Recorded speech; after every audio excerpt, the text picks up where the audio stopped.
নমস্কার প্রিয় বাংলাভাষী। আচ্ছা, আমরা জানি আমাদের একটা ইউপিআই সিস্টেম আছে, যে সিস্টেমে আমরা পেমেন্ট করি। এটা ইন্ডিয়ারই সিস্টেম। আমরা জানি সুইফট একটা সিস্টেম আছে, আর ইউএসের সিস্টেম। এই সুইফটের পুরো নামটা আমি একটু বলি। সুইফটের নাম হচ্ছে society for world wide interbank financial telecommunication. আচ্ছা, এই সুইফট পেট্রো ডলার বলে আমরা পরিচিত।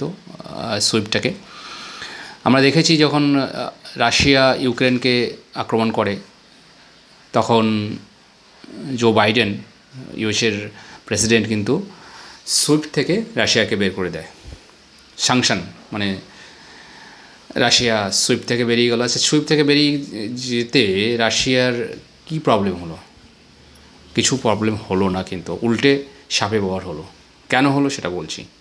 এটা যদি বছর 20 আগে হতো বা বছর 10 আগে হতো, তখন কিন্তু রাশিয়া এই সাংশনের আওতায় এসে সুইফট থেকে বেরিয়ে অনেক প্রবলেমে পড়তো। ফাইন্যান্সিয়ালি, ইকোনমিক্যালি অনেক মানে ত্বরান্বিত হতো বা হতো না সেটা মানে সেই সময় বোঝা যেত। বাট এখন কিন্তু দেখা গেল যে রাশিয়ার সাপে বর হলো। ইরানকেও সুইফট থেকে বের করে দিয়েছে। ইরানেরও কিছু যায় আসলো না। কেন? কারণ চায়না কিন্তু একটা সিস্টেম বের করেছে, পেমেন্ট সিস্টেম, যেটাকে পেট্রো ওয়ান বলে। মানে যেমন সুইফটকে পেট্রো ডলার বলতো, চায়না সেটা হচ্ছে কিপস হচ্ছে ক্রস বর্ডার ইন্টারব্যাঙ্ক পেমেন্ট সিস্টেম। 2023 এসছে। 2023 2% গ্রোথ হয়েছিল, 2024 48% গ্রোথ হয়ে গেছে, 2025 ডবল মানে 98% গ্রোথ, মানে 100% গ্রোথ।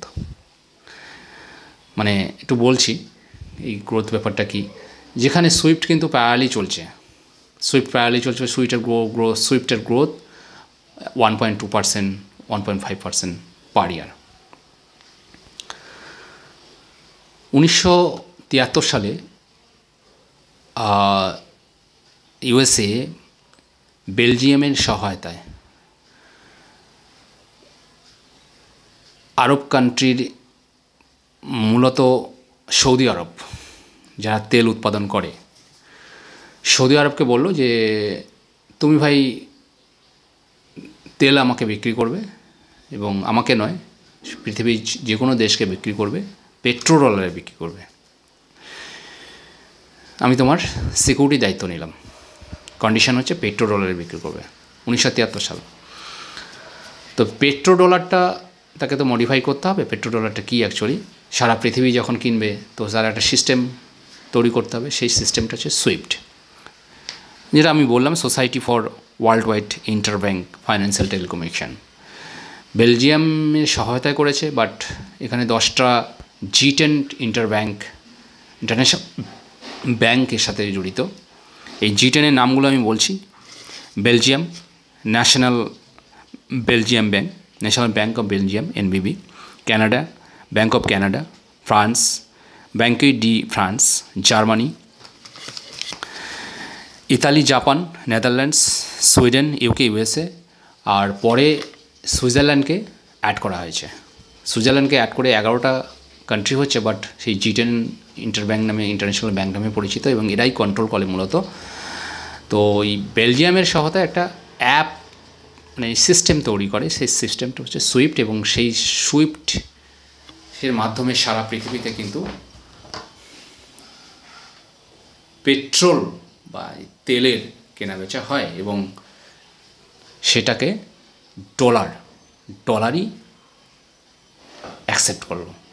মানে ইউএসের কারেন্সি ডলার।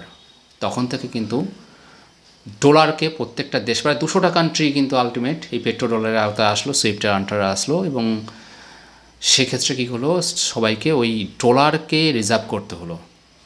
ডলার স্ট্রং হলো, ইউএসএ শক্তিশালী হলো।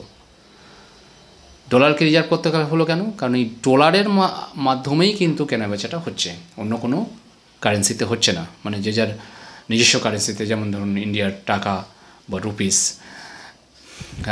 রাশিয়ার রুবেল, চায়নার ওয়ান, এসবে কিন্তু কেনাবেচা হলো না, একটাই কারেন্সি থাকলো ডলার, এবং সেই ডলারের মাধ্যমে যখন তেলের সব কিছু কেনাবেচা চললো তখন কিন্তু ডলার অটোমেটিক শক্তিশালী হয়ে গেল। প্রত্যেকটা দেশকে কিন্তু বাধ্যবাধকতাভাবে বাধ্য হয়েই কিন্তু ডলারকে রিজার্ভ করতে হলো। আজকের দিনে প্রত্যেকটা দেশ দেখবেন কে কত ডলার রিজার্ভ করে রেখেছে সেই হিসাবে তার ফরেন কারেন্সিটাকে দেখা হয় যে হ্যাঁ, যেমন পাকিস্তানের কোনো ডলারের রিজার্ভ কম নেই, বা শ্রীলঙ্কার নেই, বাংলাদেশের নেই, ইন্ডিয়ার আছে, তো ইন্ডিয়াকে ওই জন্য ইকোনমিক্যালি স্ট্রং বলা হয়।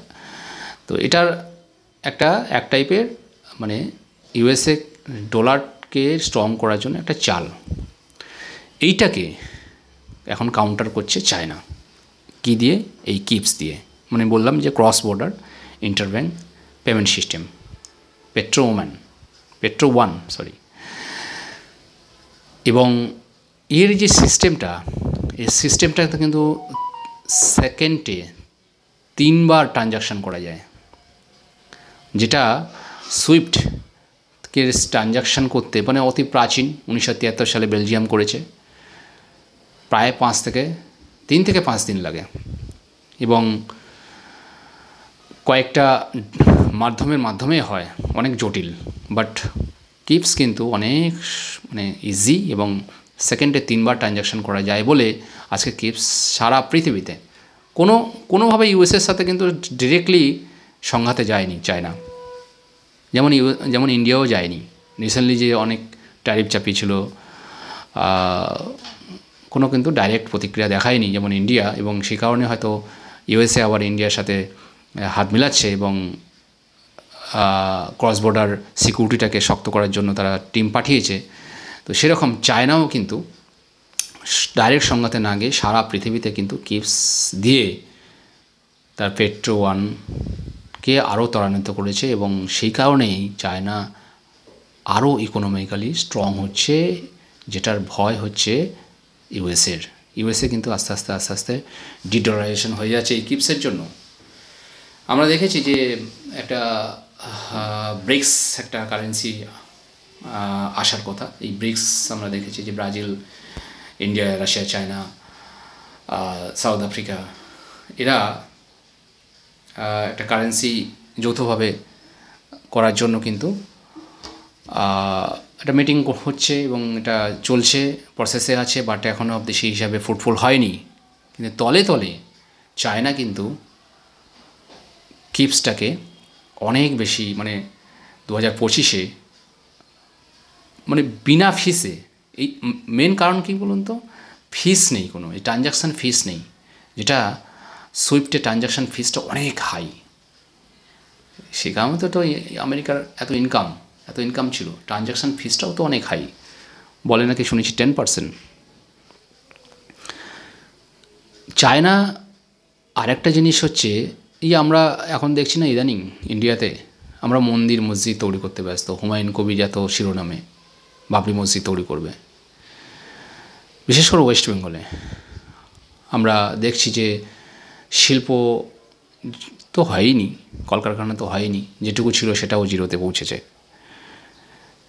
এটা মানে মেনলি এই ধর্মটাকে আমরা এত বেশি প্রেফারেন্স দিচ্ছি, তার জন্য কিন্তু আমরা গ্রোথ হতে পারছি না, আমরা ওই পোর্শনে পড়ে আছি।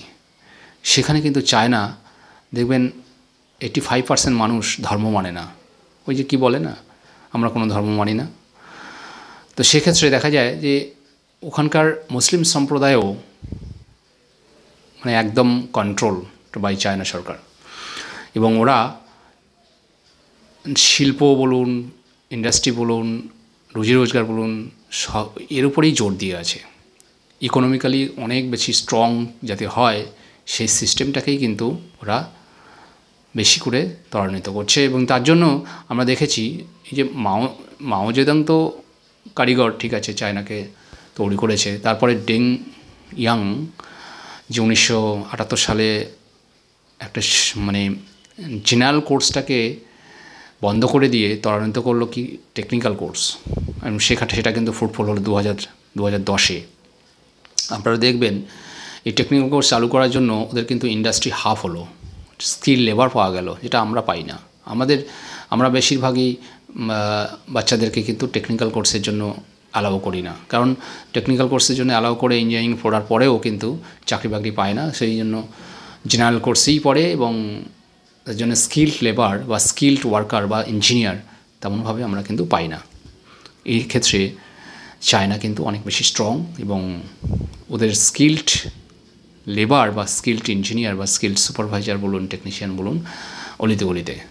আর সেই কারণেই ছোটো ছোটো বাচ্চারাও কিন্তু আজকের দিনে খেলনা তৈরি করে, ইলেকট্রনিক্স গুডস তৈরি করে এবং সেটা খুব সস্তায় আমাদের ইন্ডিয়াতে আসে এবং আমরা সেই মালগুলোই কিনি। দেশীয় মাল সেই হিসাবে তাদের কাছে পাত্তা পায় না, দামে পাত্তা পায় না।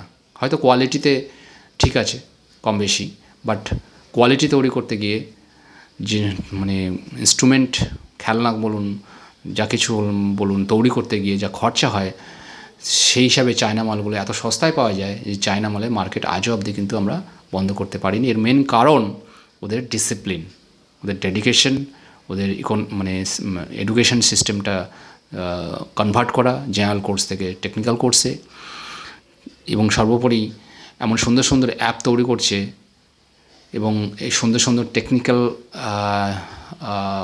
সব জিনিস তৈরি করছে যাতে করে ওরা কিন্তু খুব সহজেই যে কোনো দেশকে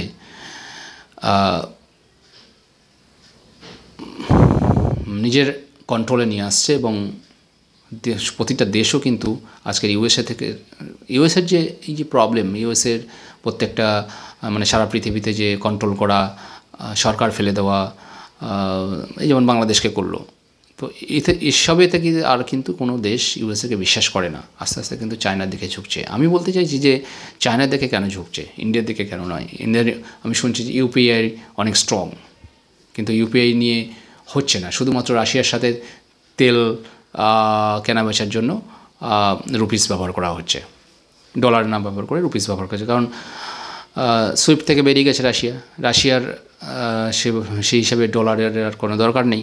সেই জন্য চীনের সাথে তার ওয়ানে লেনদেন করছে, ইন্ডিয়ার সাথে টাকা এবার রুপিসে লেনদেন করছে। আর আমরা কিন্তু ইউপি আর বাকিদের মানে বাকি কান্ট্রিতে সেভাবে প্রভাব ফেলতে পারিনি যেভাবে কিপস ফেলেছে। সেই কারণেই আজকে চায়না কিন্তু ওয়ার্ল্ডের সেকেন্ড এবং অদূর ভবিষ্যতে কোনো রকম ইউএসের সাথে সংঘাতে না গিয়ে, ইউএসের সাথে ডিরেক্টলি কনফ্লিক্টে না গিয়ে, কোথাও কোনো যুদ্ধ না করে ও কিন্তু ফার্স্ট পজিশনে আসবে। ইকোনমিক্যালি বলুন, মিলিটারি আর্মি অস্ত্রশস্ত্র বলুন, টেকনিক্যালি বলুন, সব দিক দিয়ে কিন্তু ইউএসএকে পেছনে ফেলে বেশ দরকার নেই। মানে আস্তে আস্তে ওরা ইন্টারনালি এত বেশিভাবে ওদের নিজেদের কাজে ব্যস্ত, ওদের দেখুন ওখানে কোনো সেই টাইপের মানে সংঘাত নেই। হিন্দু মুসলিম, এই হিন্দু তো নেই, বাট ওদের যে যাই সম্প্রদায় আছে, বৌদ্ধ বলুন, যাই বলুন, মুসলিমের সাথে সংঘাত, এসব কিচ্ছু নেই। ওরা যে যার নিজেদের কাজে ব্যস্ত। এবং আমি বলতে চাই যে ইন্ডিয়া কেন হচ্ছে না, ইন্ডিয়া কেন সবসময় এই মসজিদ মন্দির নিয়ে ব্যস্ত, দাঙ্গা নিয়ে ব্যস্ত, রাজনীতিতে এত উত্তাল কেন? আমরা কেন নিজেদেরকে ডেভেলপ করতে পারছি না? আমরা কেন ইন্ডাস্ট্রি তৈরি করতে পারছি না? সার্ভিস সেক্টরের উপর ডিপেন্ড করে আছি, আমরা কেন প্রোডাকশান করতে পারছি না? সেদিকটা একটু ভাবা আমাদের দরকার। এবং সেটা যদি না হয়, প্রোডাকশান যদি না হয়, ইন্ডাস্ট্রি যদি না হয়, এই মন্দির মসজিদ নিয়ে যদি আমরা পড়ে থাকি, আস্তে আস্তে কিন্তু ওই একই জায়গায় থাকবো। ওই বিকশিত ভারত 1947 সেটার লক্ষ্যে আমরা আর পৌঁছাতে পারবো না। তো জনগণ, আমরা সাধারণ মানুষ এফেক্টেড হব। না খেয়ে আস্তে আস্তে মানে এই ভাতাতে থাকতে হবে, ভাতার উপর ভরসা করে থাকতে হবে। সাধারণ মানুষ যদি চাকরি না পায়, যদি কাজ না পায়, যদি শিল্প না থাকে, করবে কি?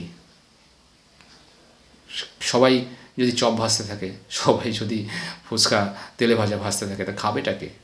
খাবার জন্য তো টাকা লাগবে। ইনকাম কোথায়? ইনকামটা তো চাই, সোর্স তো চাই। তো সিস্টেম চেঞ্জ করতেই হবে, ভাবতে হবে আগামী দিনে কীভাবে কী করা যায়। নমস্কার।